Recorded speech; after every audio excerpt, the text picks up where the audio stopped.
Mafunzo kama haya yanawapa viongozi fursa ya kujitathmini, kubadilishana uzoefu, kujifunza mbinu bora za uongozi na kuimarisha maamuzi yenye tija kwa maendeleo ya taasisi na taifa kwa ujumla.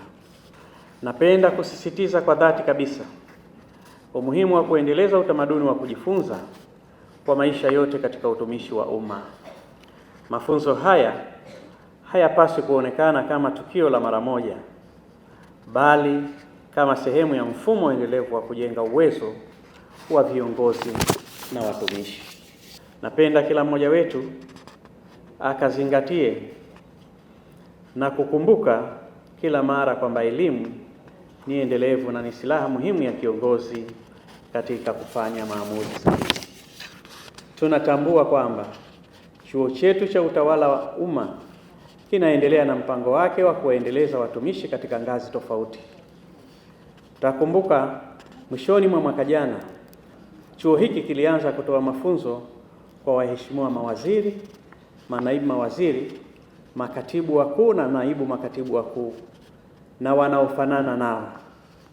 Na hii leo mafunzo kama hayo yanatolewa kwenu kwa lengo moja tu la kuhakikisha tunatekeleza majukumu yetu kwa weledi na hatimaye huleta tija iliyokusudiwa kwa wananchi tunaowatumikia.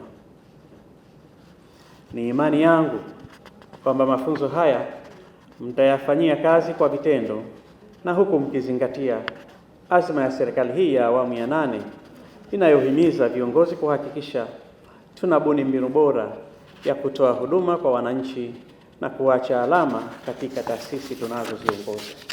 Kwa muda mrefu sasa, taasisi zetu zimekuwa zikitoa mafunzo mbalimbali kwa watumishi wake kwa kutumia taasisi nyingine badala ya chuo chetu cha utawala wa umma IPA. Kwa mnasaba huo, natoa agizo kwa taasisi zote za serikali kuhakikisha zinakitumia chuo chetu cha IPA katika mafunzo mbalimbali yanayohitajika kwa watumishi wake. Chuo hiki kina uwezo wa kutosha wa kutoa mafunzo ya aina mbalimbali kwa watumishi kwa sababu kina mashirikiano na vyuo vingine vya ndani na nje ya nchi yetu.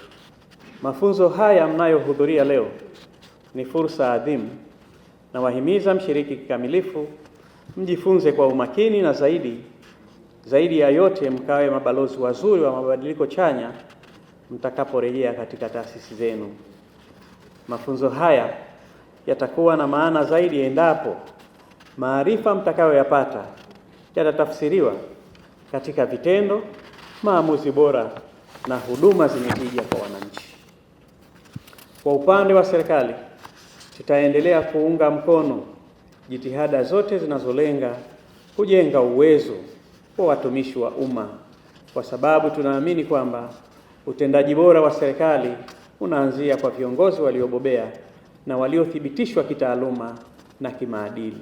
Napenda kutumia nafasi hii kwa namna ya kipekee kuipongeza Serikali ya Mapinduzi ya Zanzibar chini ya uongozi wa Mheshimiwa Dr. Hussein Ali Mwinyi, Rais wa Zanzibar na Mwenyekiti wa Baraza la Mapinduzi, kwa kusimamia kikamilifu utekelezaji wa mpango wa kuinyanyua nchi yetu kiuchumi, kisiasa na kijamii.